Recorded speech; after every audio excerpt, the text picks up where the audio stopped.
Hello বন্ধুরা, আজকে আমি রান্না করব মটরশুঁটি দিয়ে মসুরি ডাল। তো তার জন্য ডালটা সিদ্ধ করে নিচ্ছি। দেখতেই পাচ্ছ বন্ধুরা, আমার ডালটা সিদ্ধ হয়ে গেছে।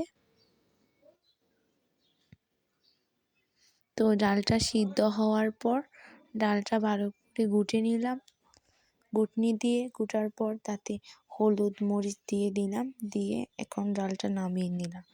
তারপর একটা কড়াই বসিয়ে দিলাম। কড়াইয়ের মধ্যে মটরশুঁটিগুলো ভেজে নেব তেল দিয়ে। তো মটরশুঁটিগুলো ভেজে নিচ্ছি ভালো করে।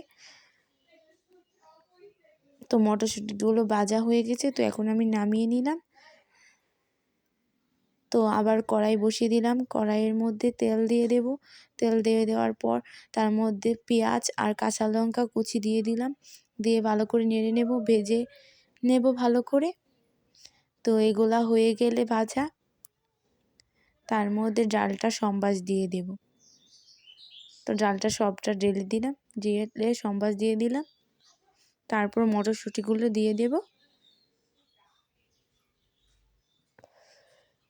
তো দিয়ে ভালো করে রান্না করে নেব। তো ভালো করে রান্না করে নেওয়ার পর আমার ডালটা হয়ে গেছে। তো দেখতেই পাচ্ছ ডালটা কত সুন্দর।